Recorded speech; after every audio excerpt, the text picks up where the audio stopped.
The severe wound of the elder man had probably deprived him of sleep, for so soon as the first ray of sunshine rested on the top of the highest tree, he reared himself painfully from his recumbent posture and sat erect.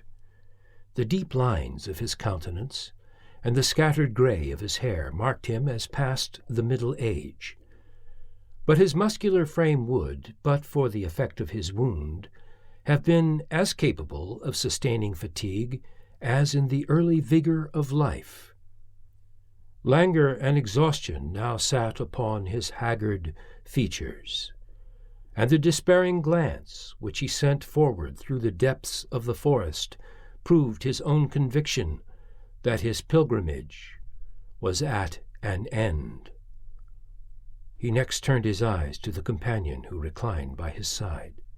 The youth, for he had scarcely attained the years of manhood, lay with his head upon his arm, in the embrace of an unquiet sleep, which a thrill of pain from his wounds seemed each moment on the point of breaking. His right hand grasped a musket, and, to judge from the violent action of his features, his slumbers were bringing back a vision of the conflict of which he was one of the few survivors. A shout, deep and loud in his dreaming fancy, found its way in an imperfect murmur to his lips, and, starting even at the slight sound of his own voice, he suddenly awoke. The first act of reviving recollection was to make anxious inquiries respecting the condition of his wounded fellow-traveler. The latter shook his head. "Reuben, my boy," said he, "this rock beneath which we sit will serve for an old hunter's gravestone. There is many and many a long mile of howling wilderness before us yet, nor would it avail me anything if the smoke of my own chimney were but on the other side of that swell of land. The Indian bullet was deadlier than I thought." "You are weary with our 3 days' travel," replied the youth, "and a little longer rest will recruit you. Sit you here while I search the woods for the herbs and roots that must be our subsistence, and having eaten you shall lean on me, and we will turn our faces homeward. I doubt not that, with my help, you can attain some one of the frontier garrisons."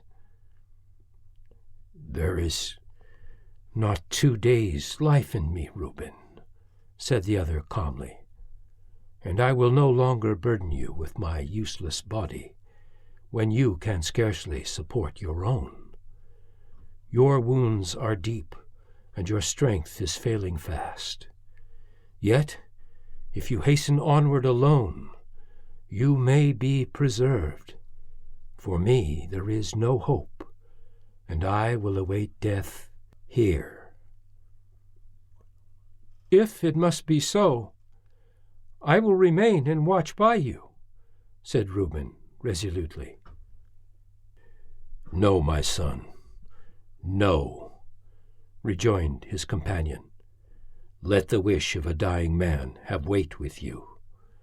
Give me one grasp of your hand, and get you hence. Think you that my last moments will be eased by the thought that I leave you to die a more lingering death? I have loved you like a father, Reuben, and at a time like this I should have something of a father's authority. I charge you to be gone, that I may die in peace." "And because you have been a father to me, should I therefore leave you to perish and to lie unburied in the wilderness?" exclaimed the youth. "No, if your end be in truth approaching, I will watch by you and receive your parting words.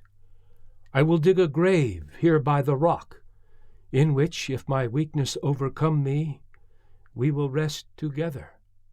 Or, if heaven gives me strength, I will seek